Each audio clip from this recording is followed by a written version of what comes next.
Hello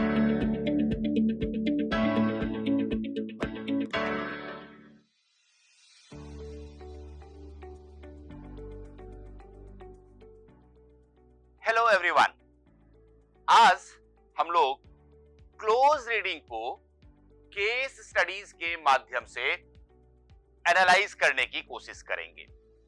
लेकिन सवाल है कि क्लोज रीडिंग होती क्या है। तो देखिए, सीधा मतलब है close reading means reading between the lines.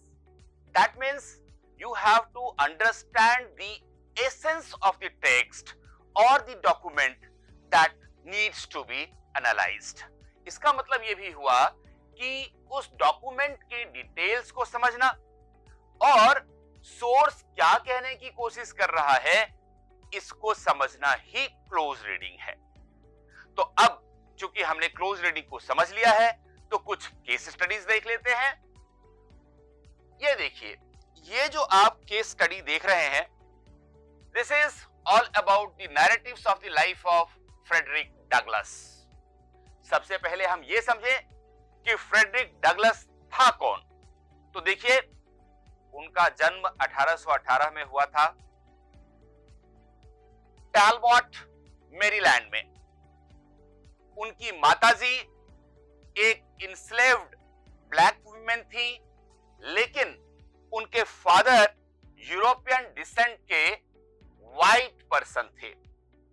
इसका मतलब यह हुआ कि Frederick Douglass himself was enslaved, लेकिन 1838 में किसी तरह से स्लेवरी से वो एस्केप कर गए और उसके बाद उन्होंने 3 ऑटोबायोग्राफीज लिखी।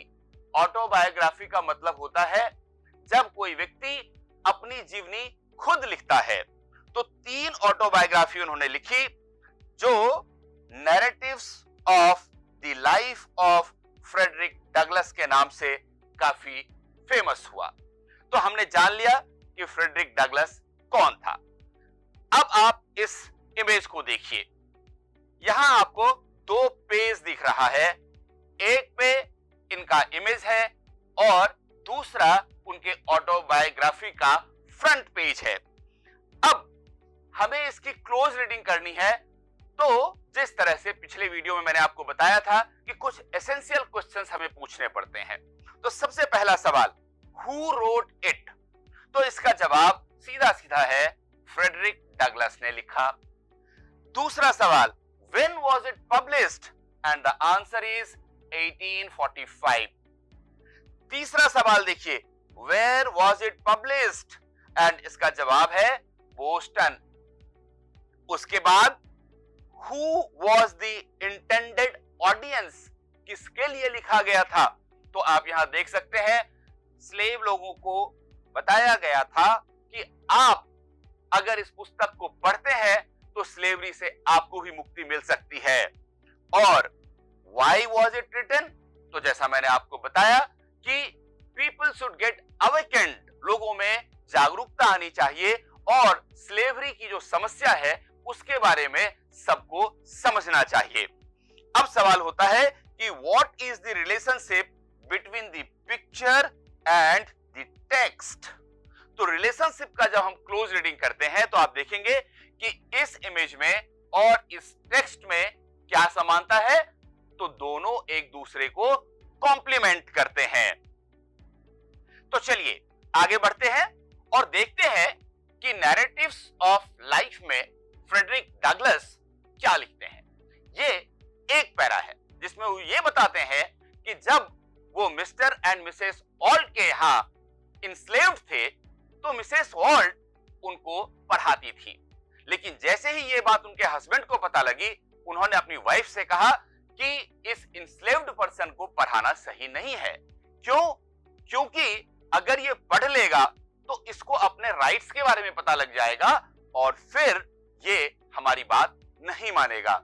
साथ ही ये इसके लिए भी हार्मफुल है क्योंकि ये हमेशा डिसकंटेंटेड रहेगा। और अब इस पैराग्राफ को समझने के लिए अगर हमें क्लोज रीडिंग करनी है तो कुछ क्वेश्चंस देख लेते हैं। सबसे पहला सवाल, इज दिस अ फिक्शन और नॉन फिक्शन? तो देखिए, ये नॉन फिक्शन है। दूसरा सवाल, what does the author makes the claim, claim क्या करता है वो? तो क्लेम ये कर रहा है कि इंस्लेव्ड पर्संस को भी उनके राइट्स मिलने चाहिए। और अगला सवाल, what language does the author use to persuade the document's audience? तो बहुत ही क्लियर लैंग्वेज, सिंपल लैंग्वेज और ल्यूसिड लैंग्वेज यूज कर रहा है ऑथर यहां पे। और उसके बाद, how does the document's language indicate author's perspective? Author's perspective बहुत ही क्लियर है कि एक इंस्लेव्ड पर्सन को फ्रीडम मिलनी चाहिए और उसके जो राइट्स हैं वो भी उसको मिलने चाहिए।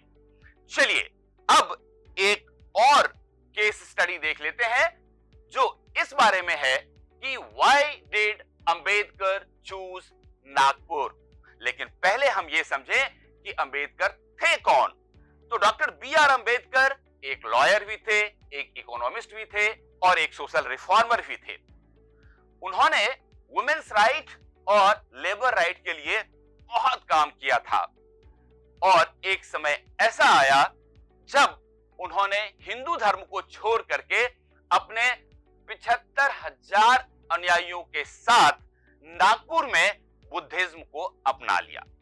सवाल यह पैदा होता है कि ऐसा उन्होंने क्यों किया?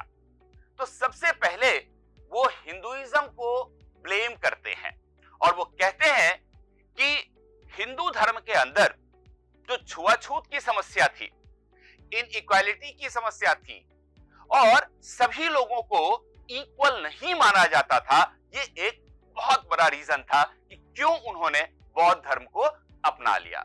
और उसके बाद वो कहते हैं आई एम रीबॉर्न। ऐसा वो क्यों कहते हैं? ऐसा वो इसलिए कहते हैं क्योंकि उनको लगता है कि बौद्ध धर्म को अपना लेने के बाद एक इक्वल ट्रीटमेंट मिलेगा सब लोगों को और जो बड़े छोटे का भेद है वो खत्म हो जाएगा। यानी कि हमारे समाज के जो दबे हुए लोग हैं, कुचले हुए लोग हैं, उनको भी अगरी जाति के साथ सामने आने का मौका मिल जाएगा। इसलिए वो कहते हैं आई एम रीबॉर्न। अब ये जो क्लोज रीडिंग हमें करनी है उसके लिए फिर से एक बार उन्हीं सवालों को हम दोहराते हैं और समझते हैं। देखिए, इज दिस फिक्शन और नॉन फिक्शन? तो आपका जवाब है कि ये एक नॉन फिक्शन है। अगला सवाल क्या है? What evidence does the author use? तो ऑथर कहता है कि आप ये देख लीजिए कि चूंकि हिंदुइज्म के अंदर प्रॉब्लम्स थी, इस कारण से मुझे अपने फॉलोअर्स के साथ बुद्धिज्म अपनाना पड़ा। और वो कहता है what language does the author use to persuade the document's audience? यहां भी आप देखेंगे कि बिल्कुल फैक्ट्स एंड फिगर के साथ बात की गई है, बहुत ही सिंपल लैंग्वेज में अपनी बात को रखा गया है। अगला सवाल है how does the document's language indicate author's perspective?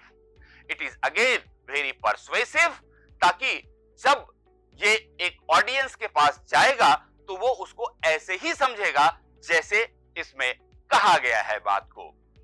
तो दोस्तों, अब एक टास्क करना है। आपको क्या करना है? You have to explain what insights have been provided in the case studies of this close reading. अगले वीडियो में हम एक नए टॉपिक के साथ आपके साथ आएंगे। Till then